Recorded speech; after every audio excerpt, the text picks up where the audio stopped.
Bonjour, c'est Marc de Tine, bienvenue sur ce tutoriel. Aujourd'hui, je vais vous montrer comment créer votre première réception.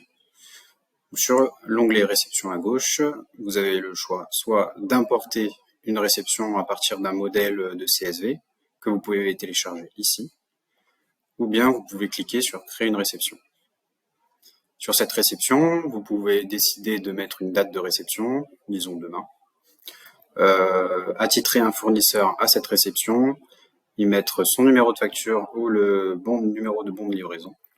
Prenons un exemple ici, 1, 2, 3, 4, 5, 6, et attitrer un magasin. Vous pouvez ensuite ajouter des articles à cette réception.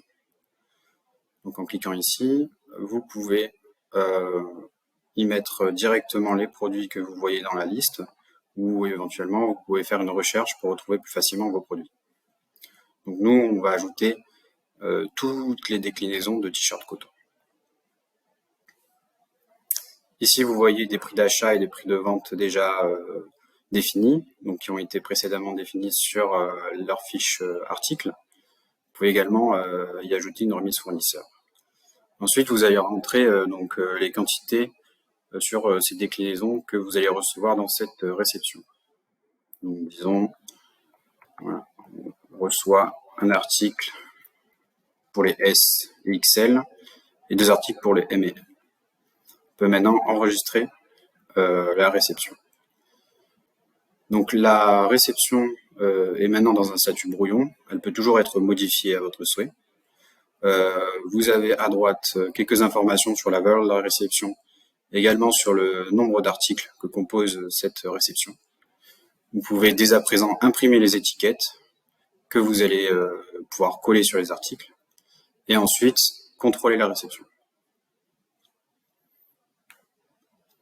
En cliquant sur contrôlant la réception, nous arrivons sur cette interface-là où nous allons pouvoir compléter les quantités que nous avons reçues en magasin. On peut les remplir manuellement ou bien cliquer sur compléter les quantités si on sait qu'on a reçu toutes les quantités de cette réception-là. Pour l'exemple, je vais définir une quantité A0 pour la déclinaison jaune S, pour pouvoir voir ce qui se passe en cas de décalage de stock sur une réception. Donc je clique sur terminer, et nous avons un petit message d'attention sur le fait qu'il y a un décalage de stock sur les jaunes S, avec un décalage de -1. Pour nous, disons que c'est le fournisseur qui a oublié de nous rajouter cet article-là dans les cartons. On clique sur suivant et on va venir terminer la réception. Donc, la création d'une réception peut prendre plus ou moins de temps selon le nombre d'articles que vous avez dans cette réception. Vous la retrouvez ici avec toujours à droite la valeur de la réception et le nombre d'articles qui ont été acceptés et s'il y a eu un décalage de stock ou pas. Vous pouvez également retrouver le décalage de stock sur cette liste d'articles ici. Et vous pouvez aussi imprimer les étiquettes après avoir réceptionné. C'est toujours possible.